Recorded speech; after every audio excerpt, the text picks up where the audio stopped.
American Apparel once brought indie sleaze to the high street with campaigns so provocative one couldn't help but talk about them. But following a series of scandals and serious allegations, the company began a very rocky fall from grace that many people blame on its founder. And yet, he still retains a very loyal workforce for the incredible benefits, pay, and environment that he provided. So, how can one company and one person be so polarizing, and how did that polaric nature affect the downfall in such a harsh way? Most sources claim American Apparel was founded in 1989, and by name alone it was, but as a concept it was actually founded around 1984 by Dov Charney, who began a small enterprise importing and selling simple Hanes and Fruit of the Loom t-shirts in Canada, which he would wholesale to his friends and classmates. This time is actually more important than one might actually think, because according to the same interview with Vice in 2013, here just transcribed, he had noticed that t-shirts in Canada at that time were polycotton, and he wanted to introduce something that he thought people would want to buy: pure cotton t-shirts, which according to him were not easy to find in Montreal at that time. So he noticed a gap in the market and provided for that gap, smuggling in pure cotton t-shirts and making an enormous profit of $49 per piece in doing so, which was obviously split between himself and his distributing friends. Naturally, this grew very fast. He was supplying to multiple printers in the area as well as his friends, and by 1988-ish, he apparently was making $100,000 per year. Soon, still in 1988, he'd enroll at Tufts University near Boston, where he of course continued his business in America. But the difference was, with his connections in the wholesaling of t-shirts, he had now started traveling to South Carolina to meet the factories of Hanes and of Fruit the Loom themselves to get the cheapest deals.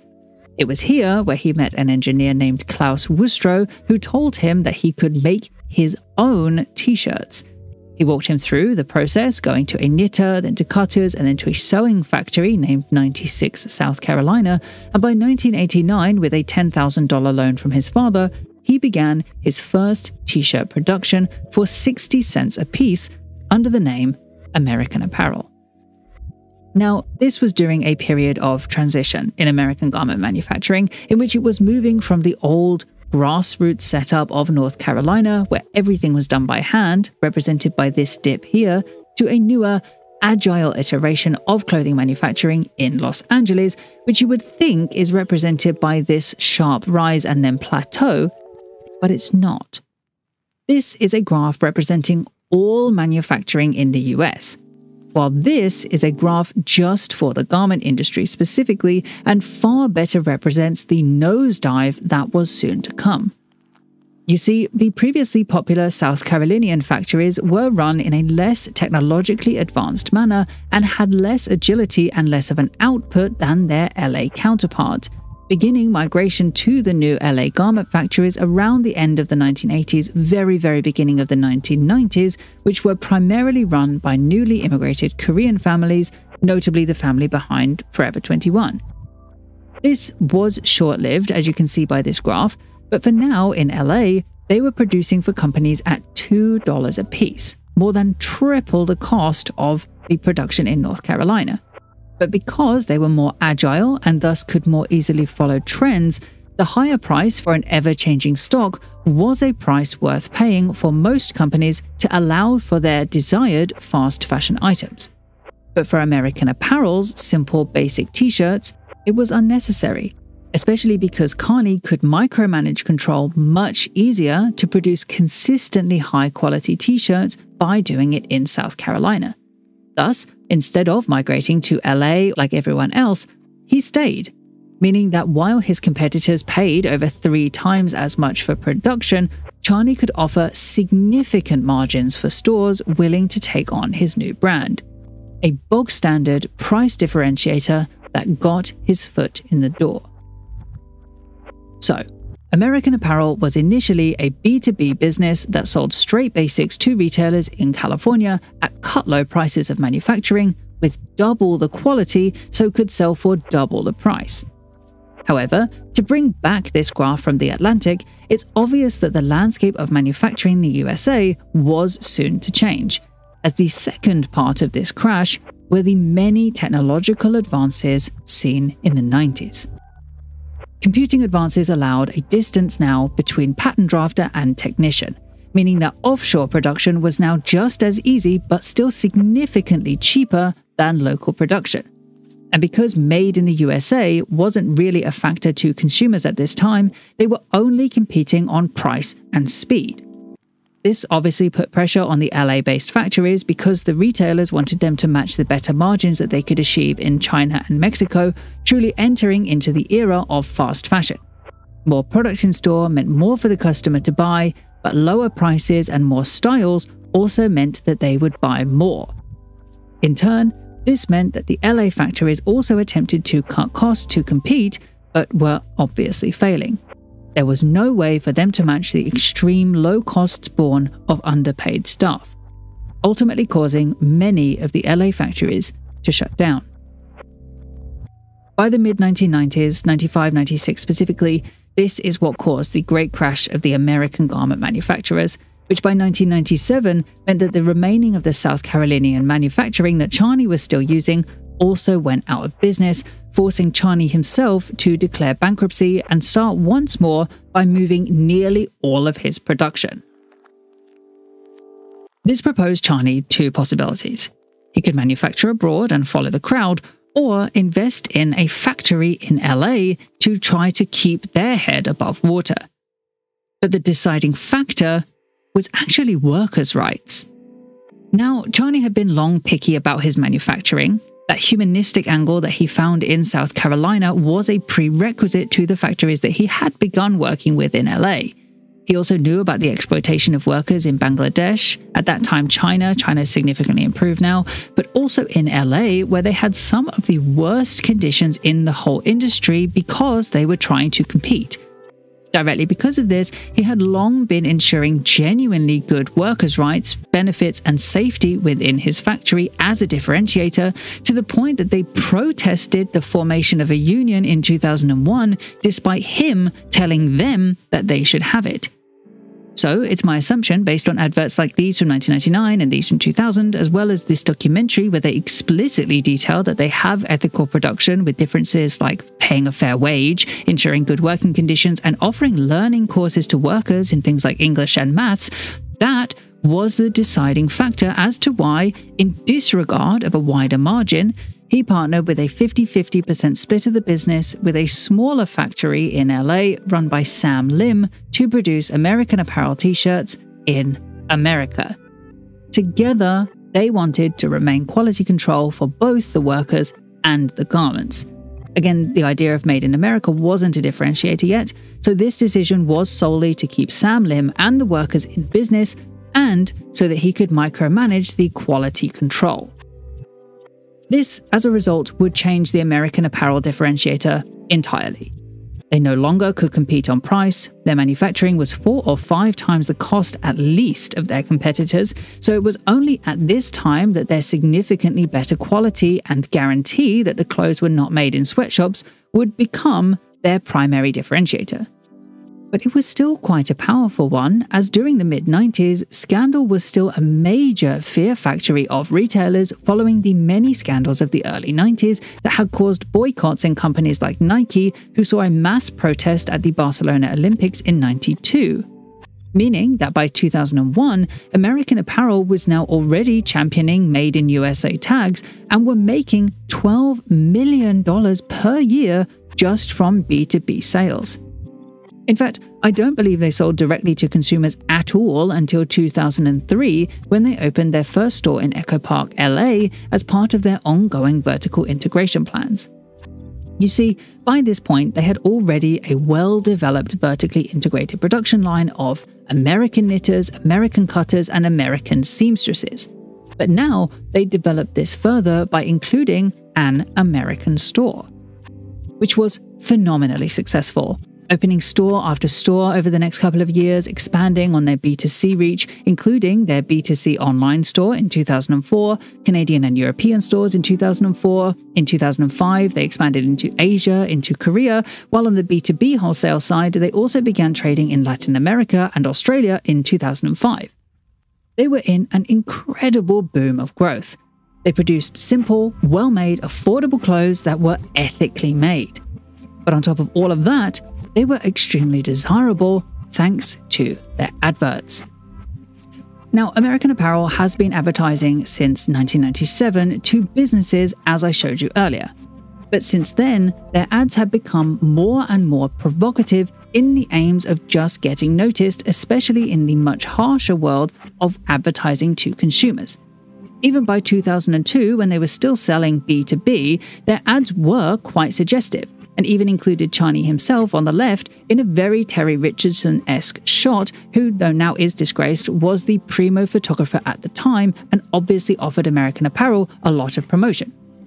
But this was really kicked up to 11 by the time their stores started appearing and they had online sales, because during this time the images had become increasingly provocative to the point that I 100% cannot show you on YouTube. They had pubic regions on full display, sexually provocative positions for models, and various see-through garments, mostly on women, because it made the most buzz and was extremely cost-effective, especially when entering new markets. They also championed queer people, natural bodies, anti-photoshopping, as well as a wide range of models as well, which would go in less edgy magazines and yet still really push the brand as at the forefront of inclusivity and liberty. Another major differentiator for the time. Obviously today, this kind of advertising would cause a lot of controversy. But back in the 2000s, this was extremely cool and desirable. This was the age of shock marketing, and people like Tom Ford, Alexander McQueen, and Jeffree Star were the most discussed people in fashion and internet culture because of it. This was what people wanted, and American Apparel was giving it to us while still having truly ethical production behind the scenes and great quality garments that anyone could wear on the shelves. So the company grew extremely quickly, having sales approximated in the hundreds of millions of dollars, coming to steady growth in 2006. However, we have to backtrack a little, as in 2005, the cracks of their first major scandal began to emerge. In 2005, 3 employees came forward to sue Chani for sexual misconduct in the workplace, including things like giving vibrators to employees, conducting interviews in his underwear, inviting them to masturbate with him, and trying to hire him paid sex workers. Obviously, this was about a decade before the Me Too movement, and as I said already, this was at the time when hypersexualization, shock marketing, and people like Terry Richardson were running rampant. So unfortunately, it seems that these women, these 3 initial women in 2005, were just kind of ignored. The courts threw out their cases. It's unclear if they were paid off for this as well, but the media primarily also portrayed this situation in Chani's favor. So for now, this was a narrowly avoided major scandal, but it didn't change his behavior. Coming back to 2006, American Apparel, with their frontman Chani once again championed as an innovator in retailing, near scandal-free but quietly falling year-on-year sales, was pretty much at its peak as one of the hottest high street brands around the globe, with hundreds of millions of dollars in turnover. But because the sales were quietly falling, in order to try to extend that growth period, they would need serious investment. So they turned to the stock market. They went public through a merger with a new special purpose acquisition company, or SPAC, called the Endeavor Acquisition Corporation, which was founded in 2005 specifically to bring American Apparel to the stock market, protecting its equity and ridding American Apparel of just over $100 million of debt through this merger deal, while valuing the company at $800 million. Fully completing on the 13th of December 2007, when their merged company's name was changed to American Apparel, ending the year with $387 million in net sales, $15 million in net income. This made 2 major changes to the company. Firstly, obviously it was a huge influx of money, especially for its workers who were offered a part of the 2.7 million shares intended for them. and secondly, also with the introduction of a board. This meant that for Charney, though the company was technically now sold to Endeavor and he was still taking a major role in the company as he was still the face of all the business decisions in the media, he was now technically an employee and shareholder of the company, not the owner. While Sam Lim took the opportunity to sell his 50% share of the company for $67.9 million. So, now with their massive influx of money, the company returned to exponential growth. Their activist stance and provocative ads continued as they expanded into more and more countries. However, at this same time, according to their own Form 10-K, foreign currency exchange made a massive hit on the business. I believe this was due to the 2008 recession, which caused the expected total revenue for 2009 of $13.1 million to be sliced massively to only $1.1 million through factors like profit margins of foreign stores diminishing and the rising price of cotton. Meaning that while net sales actually increased in the US, Canada, and internationally, that progress was all mooted by the effects of the Great Recession. At the same time, in June 2009, ICE discovered 1,800 employees at the American Apparel factory that had discrepancies in their legal eligibility to work in the United States, of which 1,600 were immediately terminated as unauthorized to work in the US. The company, American Apparel, was also fined for this, and considering these were trained and skilled staff, would have come at an enormous blow to the company, estimated to be around the value of $4.4 million. And yet their troubles absolutely were not over. As a result of this scandal, as well as rising debts, doubts in financial recording, and disagreements in head staff, investor trust was severely damaged. To combat this, Deloitte & Touche were brought in on April 2009 to be their independent financial auditors to ensure stockholders that everything was above board and that they were secure. However, by July 2010, they'd already quit, citing the reason that American Apparel were withholding documentation from February 2010 until after their 10-K, which includes their annual report, was made public. This set alight a field of inquiries, including by the FBI, the SEC, and also obviously the media, into the ongoings at American Apparel, which directly affected their public perception, especially after it reintroduced the public to the smaller scandals of the past, which had now combined together to evidence a pattern of repetitive, unethical behavior. This crashed both sales and the stock price of the company, and by the end of 2010, they were already facing bankruptcy, needing a loan from UK-based Lion Capital to effectively bail them out and to attempt returning investor trust. However, something I want to touch on that's hard to quantify that also happened at this same time was their growing loss of popularity. Because at this point, while their adverts specifically were progressive in their activist points of view, something that could not have come without Dov Charney pushing the corporation in this way, they were losing their core factor.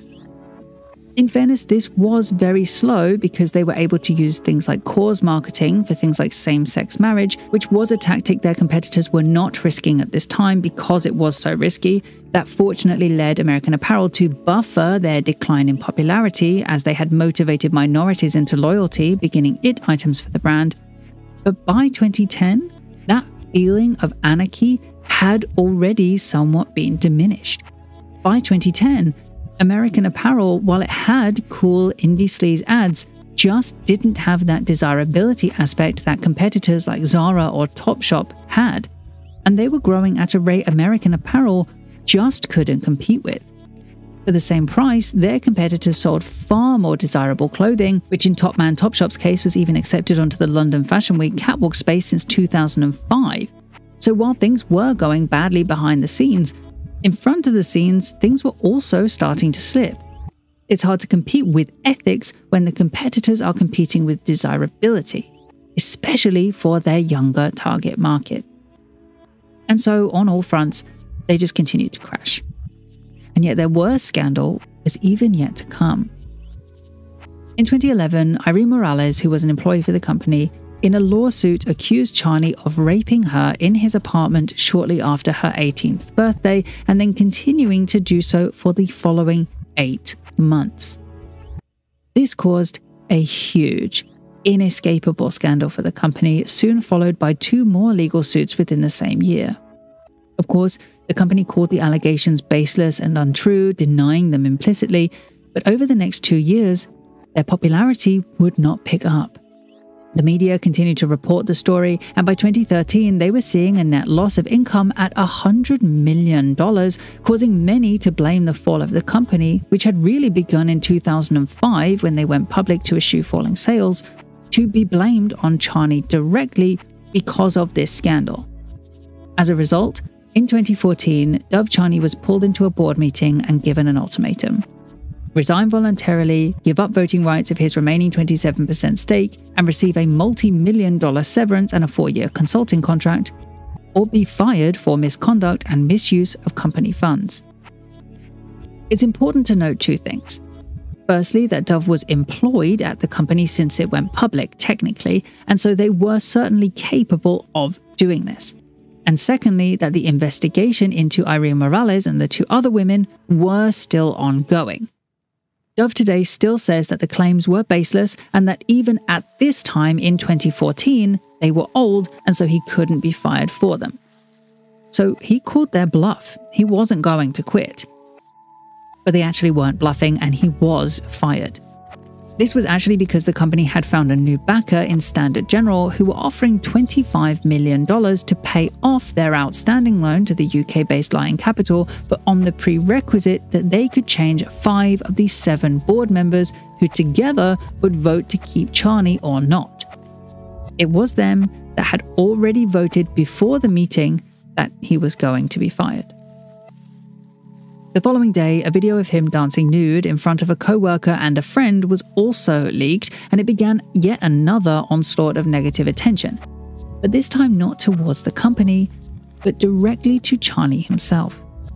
He maintains that this was part of a scheme to get him ousted for the company, which the new CEO Paula Schneider obviously denied, but it did go viral online and it seriously discredited his name and dealings in the public while allowing the company to more covertly reduce workers' hours within their factories, something that the workers unionized and protested about.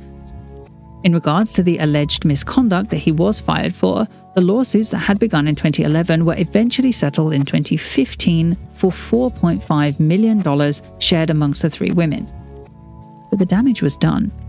The company had now a major reputation problem, some of the highest production costs in the industry, now a newly disgruntled manufacturing staff, a dwindling popularity base, and a differentiator that couldn't compete well for the demographic it was serving.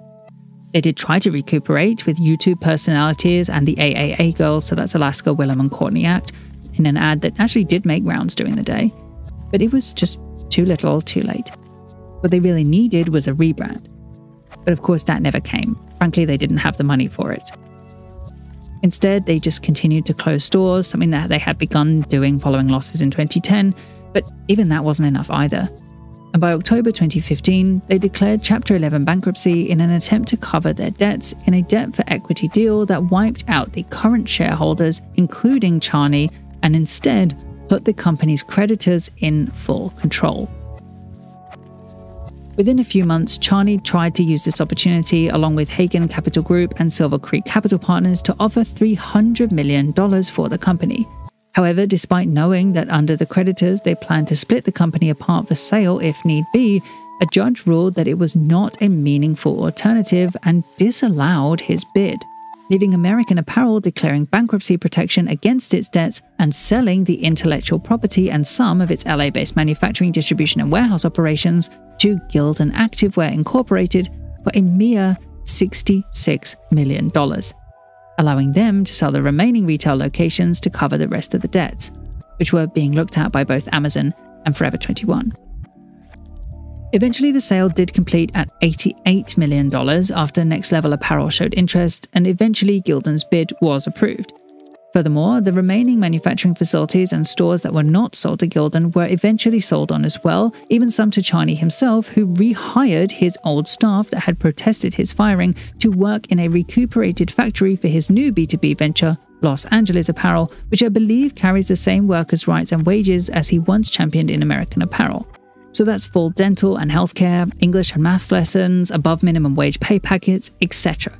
So it's easy to understand why, despite his many controversies and often offensive manner, which has not changed, he remains unapologetic and still has a bed and a condom in his office at his new business, why the workers themselves would go with him. It also explains why he remains such a controversial and dichotomous person today. He has provided extremely polarizing things. He's literally an accused rapist that saved the well-being of hundreds of workers. I mean, even today in his new company, this isn't changed. He printed both for Yeezy when he did the White Lives Matter t-shirts, and he prints for the US government. So even with his clientele today, there is dichotomy. Meanwhile, for American Apparel under Gildan, they don't carry the same Made in USA tag that they once boasted prominently. Nor have I been able to find actual footage of their factories, something that Charney was more than happy to share and did on multiple occasions. They do still claim responsibility on every product page, and on their responsibility page on their website, they have a video that doesn't have subtitles that says, quote, "We are in the majority of our supply chain, allowing us to make apparel with respect for natural resources."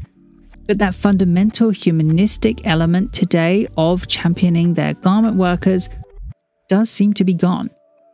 Instead, they promote themselves on sustainability and environmental ethics, which I suppose is their new differentiator today, and they are still ethically made clothing, as has been the truth since the beginning.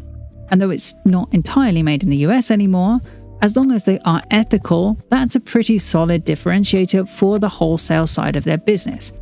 It's a solid B2B leaning restart, and though I think they probably could do with at least an attempt at bringing back desirability if they in the future want to put more of an emphasis on the B2C commerce, just going off how much worse their commercial website is compared to their corporate one, it just doesn't seem that that's their goal for now, and at least for now, they seem to be doing well in the B2B sector, selling to screen printers across the world, just like they used to all the way back when they started.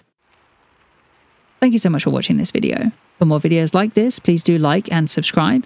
For videos like this but about beauty brands, do check out Underskin, my beauty channel here, and a big thank you to my patrons over on Patreon, some of whose names are on the screen now.